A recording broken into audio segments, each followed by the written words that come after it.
بسم اللہ الرحمن الرحیم۔ یہ علم و ادب کے سفیروں کی دنیا، یہ دنیا ہے روشن منیروں کی دنیا۔ آج ہم اردو اصناف ادب پڑھیں گے۔ تو اس میں سب سے پہلے ہم یہ دیکھتے ہیں کہ ادب کیا ہے اور زبان کیا ہے۔ زبان انسان کے درمیان رابطے کا وہ نظام ہے جو مختلف آوازوں اور اشاروں سے مل کر بنتا ہے۔ جذبات کا خوبصورتی سے لفظوں میں اظہار ادب کہلاتا ہے۔ ادب کسی بھی زبان کی دولت ہوتا ہے۔ جدید دور میں ادب کے معنی مخصوص قرار دیے گئے۔ ادب کے لیے ضروری ہے کہ اس میں تخیل اور جذبات ہوں، ورنہ تحریری کام ادب نہیں کہلائے گا۔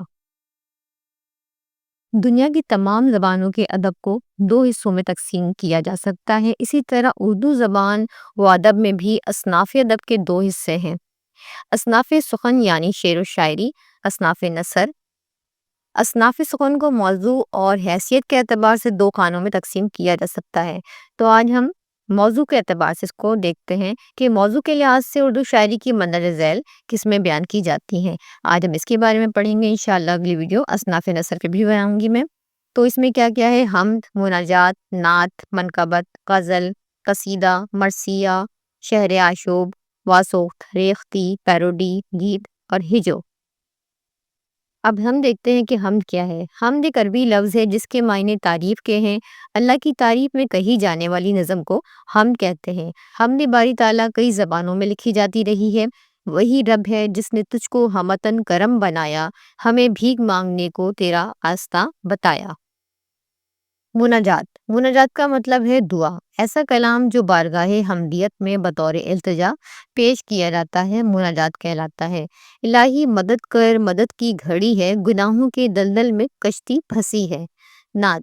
پیغمبر اسلام حضرت محمد مصطفیٰ صلی اللہ علیہ وآلہ وسلم کی مدحت، تعریف و توصیف، شمائل و خصائص اور کمالات و اختیارات کے شعری انداز بیاں کو نعت گوئی کہا جاتا ہے۔ پھر ہے منقبت۔ لفظ منقبت حضرت علی کرم اللہ وجہہ کی تعریف میں لکھے ہوئے اشعار کو کہا جاتا ہے، مگر عرف عام میں اشعار کے ذریعے کسی بزرگ یا ولی یا برگزیدہ شخصیت کی تعریف کرنے کو منقبت کہتے ہیں۔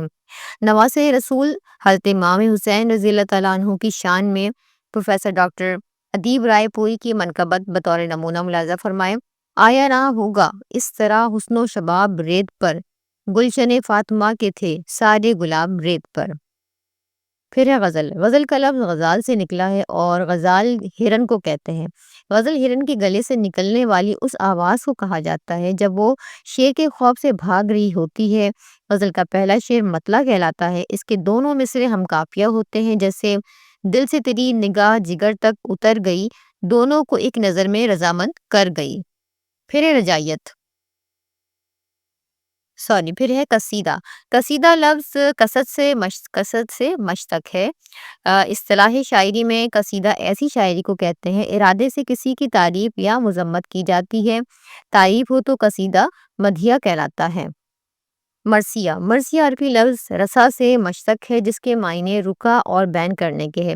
مرثیہ شاعری کی ایسی صنف کو کہا جاتا ہے جس میں کسی کی وفات پر اظہار غم اور مرنے والے کے اوصاف بیان کیے جائیں، یعنی مرنے والے کے لیے رونا اور اس کی خوبیاں بیان کرنا مرثیہ کہلاتا ہے۔ شعر آشوب۔ جس نظم میں کسی زمانے کی تباہی و بربادی کا ذکر کیا جائے، گردش زمانہ، سلطنتوں، بادشاہوں، امیروں اور حکمرانوں کے سیاسی وقار کے زوال پذیر ہونے کا ذکر ہو۔ ہے خاک جیسے ریگ روا سب نہ آب ہے، دریائے موج خیز جہاں کا سراب ہے۔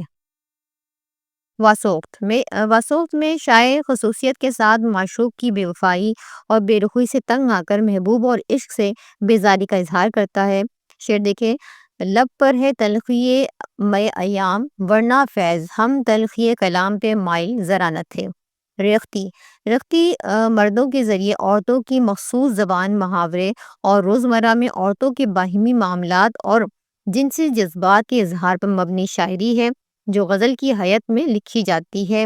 چنگیز خاں سے کم نہیں خوں خوار کا مزاج، دشمن کہو نہ جو ہے میرے یار کا مزاج۔ پیروڈی لفظ پیروڈیا سے نکلا ہے جس کے معنی ہیں خوابی جوابی نغمہ، ایک ادبی طرز تخلیق جس میں کسی نظم یا نثر کی نقل کر کے مزاح کا رنگ پیدا کیا جاتا ہے۔ پیروڈی کو مذاق خیز لفظی تعریف یا لفظی نقالی بھی کہہ سکتے ہیں۔ پھر ہے گیت۔ لغت میں گیت سے مراد راگ، سرور، نغمہ کے ہیں، اس لیے گیت کو گانے کی چیز سمجھا جاتا ہے۔ اس کا گہرا تعلق موسیقی سے ہے، اس لیے اس میں سر اور تال کو خاص اہمیت حاصل ہے۔ ہجو ایسا کلام یا ایسی نظم خواہ کسی بھی حیت میں ہو جس میں کسی کی مخالفت میں اس پر طنز کیا جائے یا اس کا مذاق اڑایا جائے۔ اردو ادب میں میر کی ہجویات اور سودا کی ہجویات مشہور ہیں۔ پہلے ہجو کو قصیدے کے ضمن میں گردانا جاتا تھا، مگر اب یہ اپنے لیے ایک علیحدہ شناخت بنا چکی ہے۔ ہر ورگ پر ہے میر کی اصطلاح، لوگ کہتے ہیں محو کاتب ہے۔ تو یہ تھے ہماری اردو اصناف ادب۔ انشاءاللہ اگلی ویڈیو اصناف نثر پہ ہوگی، تو ویڈیو کو لاسٹ تک دیکھنے کا بے حد شکریہ۔ اپنے دوستوں احباب کے ساتھ شیئر کریں تاکہ وہ بھی اس سے ویڈیو سے استفادہ کر سکیں۔ اگلی ویڈیو تک کے لیے اللہ حافظ۔